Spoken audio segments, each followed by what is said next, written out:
In the last episode, all the vampires from the tomb were released. Jeremy discovered Anna's vampire identity and begged her to turn him into one. Stefan was captured by Frederick and his group, prompting Damon, Elena, and Alaric to team up to rescue him. In a desperate attempt to revive Stefan, Elena fed him her blood. However, Stefan has now lost control of his bloodlust. Ever since Stefan broke his vow and drank human blood, he's been unable to stop. However, because he still has a conscience, he only steals blood bags from the hospital. After Stefan returned to school, his car trunk was full of blood bags, but he kept the fact that he was still drinking human blood a secret from his girlfriend, Elena. Meanwhile, vampire hunter John informs the police that the hospital's blood bank has been completely looted. Damon, upon hearing the news, initially assumes that it's the work of Pearl's followers, but Anna tells him that her mother had already chased those vampires away. It wasn't them. A dark look crosses Damon's face. He suspected that it might have been his brother Stefan who emptied the blood bank, so he called Stefan for a talk.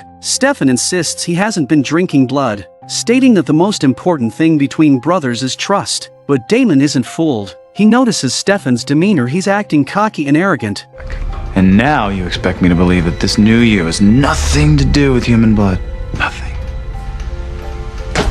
I'm clean.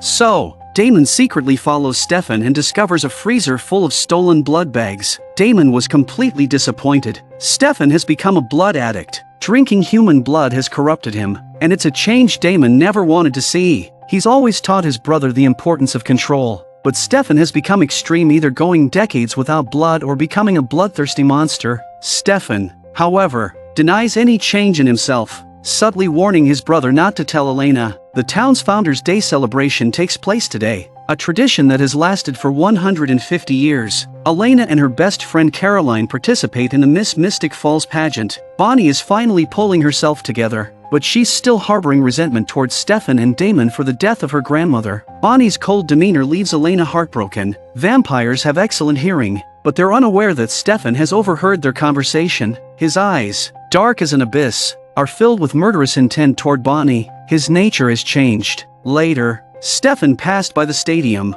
and happened to see a player break his knee. The temptation of blood made Stefan's heartbeat quicken and his breathing rapid. He fled in a fluster, but this scene was seen by Alaric. On another front, vampire hunter John approaches Damon with a proposal. It turns out that one of John's ancestors invented something that has since fallen into Pearl's hands. If Damon helps him retrieve it, John will keep the brothers' secret safe. Not only does Damon reject the offer, but he also turns the tables, threatening John. If John dares to reveal their identity, Damon will kill every single person in the know. Later, at the party, Damon finds Anna and brings up Jonathan's invention. Anything important to John is bound to be dangerous for vampires, and Damon is determined to get it before John does. After much consideration, Damon decided to tell Elena about Stefan drinking human blood, but Stefan happened to walk in at that exact moment. Stefan tilted his head and looked at his brother, his eyes as if to say, "You betrayed me." What are you talking about? I know about the blood, Stefan.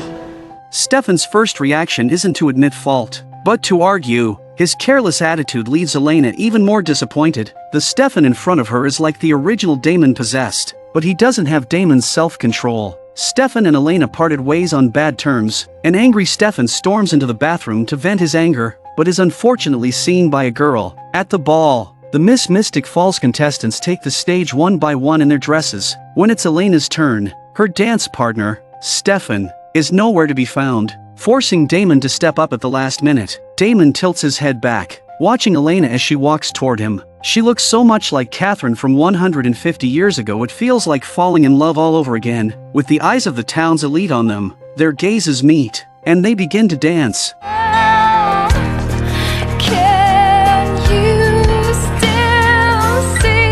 The beauty of this dance lies in its delicate closeness, where they almost touch but never fully do. In this moment, Elena steps into Damon's heart. Meanwhile, Stefan, who should have been one of the main characters of this ball, is in the woods, pouring out his frustrations to Amber, whom he's kidnapped. "I don't hurt people. I don't do evil. I'm the kindest of the two brothers," he insists. With Amber's mind under his control, Stefan can act without restraint. Pulsating, flowing. Your carotid artery right there. If you puncture this just right, you can control the blood flow. Stefan kept telling himself he would only take a small bite. On another note, Caroline is crowned Miss Mystic Falls. At the same time, the police have become aware of a missing girl. When Damon and Elena hear the news, they suspect that Stefan may have lost control. After taking one bite, Stefan completely lost control, leaving Amber covered in blood. Amber even tried to comfort Stefan. Stefan wrestles with himself but ultimately decides to take another small sip. This second taste could drain Amber dry, but by now, he's unable to stop himself. Just as Stefan feeds on Amber's blood, Damon and Elena arrive. Like a wild beast unleashed, Stefan easily tosses his brother aside. Luckily, Bonnie shows up too. Her magic has grown stronger, and she uses telekinesis to cause Stefan's head to throb with pain. Stefan flees in disgrace. Meanwhile, Jeremy and Anna reconcile. John, who is Jeremy's uncle, takes an interest in Anna. When he learns that her mother is Pearl, his expression turns serious, and he realizes that Anna is a vampire. After the ball, Pearl seeks out Damon and willingly hands over the item. It turns out that 145 years ago, Pearl had intended to steal the vampire tracking pocket watch, but she ended up taking the wrong item. She handed over Jonathan's mysterious invention as a gesture of goodwill toward Damon because Anna wanted to stay in the town and needed Damon's protection. After all, Damon had infiltrated the Founders' Council. In the vampire castle, Elena once again uses her sincerity to calm Stefan. As Stefan lets his guard down, Elena pulls out a syringe of vervain and injects it into Stefan's body. Sure you want to do this? I'm sure. Elena and Damon then lock Stefan in the cellar. Damon intends to leave, but Elena insists on staying by Stefan's side. Islandly, Damon sits down next to her. Stefan has changed, but hasn't Damon changed too?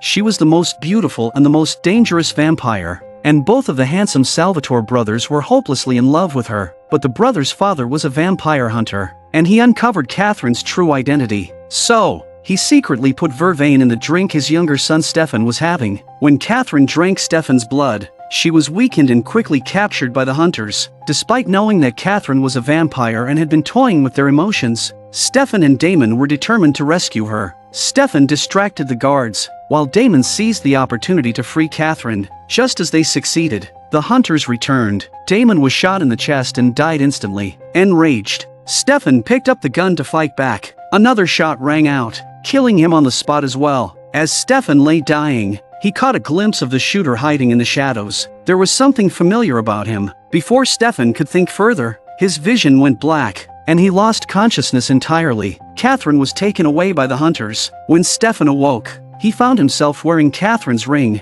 He assumed it was her maid, Emily, who had saved him, but Emily told him it was Catherine who had saved them both. It turned out that during her time with the Salvatore brothers, Catherine had been secretly feeding them vampire blood. Vampire blood can bring someone back from the dead. Damon had awakened even earlier than Stefan. The Salvatore brothers learned that all the vampires had been locked inside the church and burned alive. Damon, devastated by Catherine's death, spiraled into despair. He hated his own helplessness. To fully transform into a vampire, 3 steps are required. First, drink vampire blood, then die and be reborn, and finally, feed on human blood. The Salvatore brothers were only 1 step away from completing their transformation. Although they could still walk in the sunlight, the once warm rays now stung their skin painfully. Damon, who had once begged Catherine to turn him into a vampire, now resolutely refused to complete the transformation. Stefan, however, was torn with hesitation. That night, Stefan secretly returned home to see his father one last time. Giuseppe was both shocked and furious when he saw his son. He believed Stefan had already become a vampire, a disgrace to the family. It was then that Stefan learned the shooter that night had been none other than his own father. Giuseppe had killed his 2 sons with his own hands. Despite Stefan's sincere promises that he would never take the final step, Giuseppe couldn't wait to purge the family shame. He snapped his cane and thrust it into Stefan. Caught off guard, Stefan's newfound strength surged, and he accidentally injured his father. Panicking, he rushed to pull the cane from Giuseppe's body. The sight of the blood on the cane captivated Stefan. Driven by instinct, he took a taste. Without hesitation, Stefan pushed his father's hand aside and began to lick the blood from the open, bleeding wound. In that moment, Stefan completed the final step and fully transformed into a vampire. At the quarry, Damon was quietly waiting to die when he saw Stefan approach. Bringing with him a girl, Stefan called her a gift for his brother. Under Stefan's compulsion, the girl sat silently before Damon, ready to be slaughtered. Damon was thoroughly confused, so Stefan explained what had happened when he visited their father. He hadn't expected it, but by a twist of fate, he had been resurrected with his father's blood. Is exploding with power, Damon. I can hear things from far away. I can see through the darkness. I can move like it's magic. Stefan began to list the changes that came with drinking blood, his expression wild and greedy. In addition to enhanced strength and heightened senses, Stefan had discovered something remarkable. Vampires can turn off their emotions, like flipping a switch. No more joy, anger, sorrow, or pain, and certainly no guilt or torment over their actions. He believed this was true freedom, the ultimate state of being. Damon stared at Stefan like he was a monster. He was determined not to turn into a vampire. Catherine's death had severed his last emotional tie, and all he wanted was release. But Stefan wasn't about to let Damon have his wish. He feared loneliness and couldn't bear to watch his brother die. So, he was going to drag Damon into immortality with him. Stefan gripped his brother tightly with one hand, and with the other, he called the girl over. He demonstrates for his brother, leaving 2 bloody holes in the girl's neck. In the end, under Stefan's coercion and temptation, Damon was forced to transform into a vampire. But Damon didn't thank his brother for this. Along with eternal life, he found a new purpose. You got what you wanted, you and me, for all eternity. But hear this, brother. I will make it an eternity of misery for you.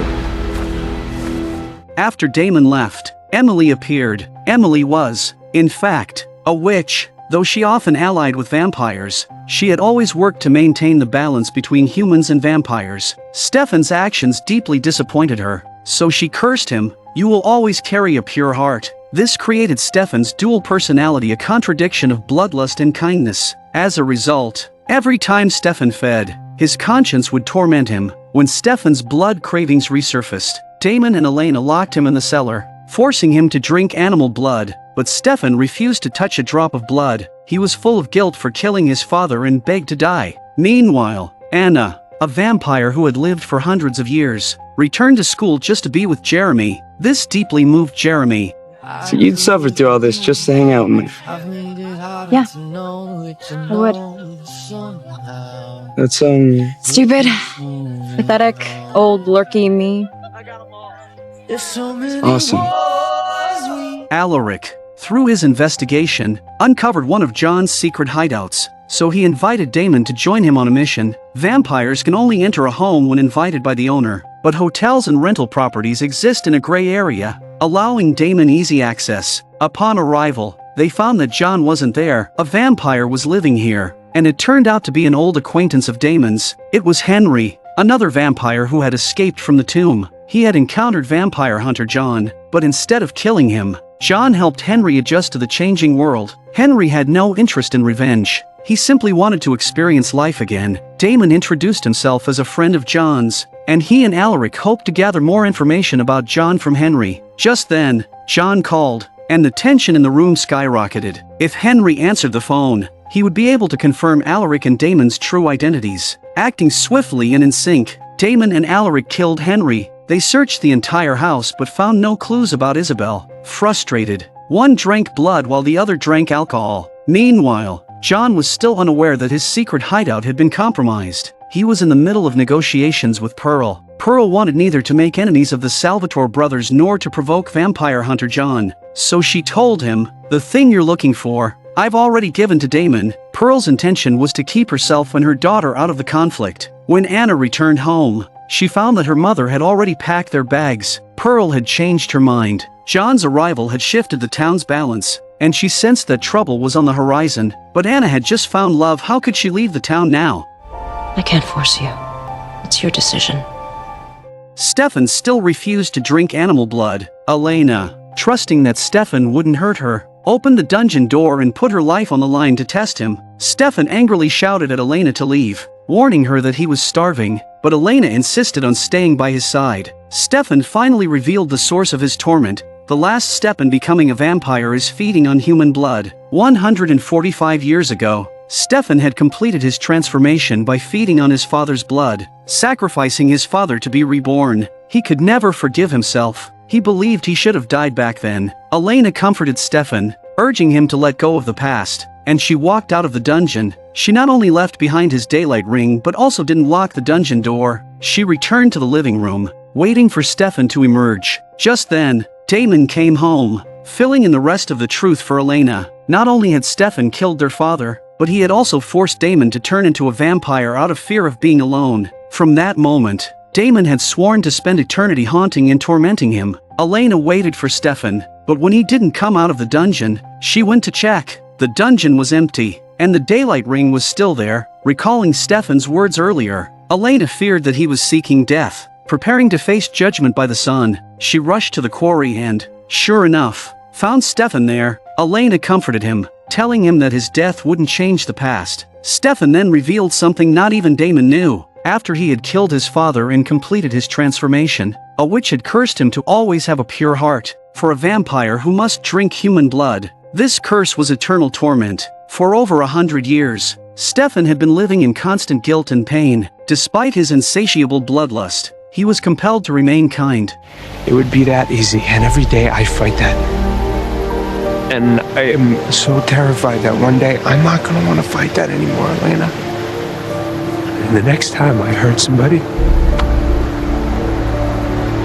it could be you. Elena handed the daylight ring to Stefan, giving him a choice: either throw the ring away and let the sun turn into ash at dawn, or put the ring back on and continue the fight. She gave Stefan a kiss, then turned to leave, gambling on what he would choose. Stefan clenched the daylight ring, then called out to Elena before she got too far. He slipped the ring back on. They ran into each other's arms and kissed passionately. When Stefan returned to the mansion, Damon, trying to ease his brother's guilt, mocked him for being so foolish. In a half-awake, half-dreaming state, Jeremy thought he saw Anna. She gently kissed him and whispered goodbye. It wasn't a dream. Anna had really come. Jeremy, still asleep, wouldn't know that love had quietly slipped away. Anna hadn't returned home yet, and Pearl, assuming that Anna was reluctant to leave, prepared to depart with Harper. But when she opened the door, a hidden arrow shot through her heart. When Anna finally came home, she found both her mother and Harper brutally murdered. She broke down in tears, sobbing uncontrollably. They had never harmed anyone. In the shadows, John silently slipped away. Meanwhile, Alaric, unable to find any leads on Isabel, was drinking alone at the bar. Suddenly, a voice both familiar and strange reached his ears, sobering him up instantly.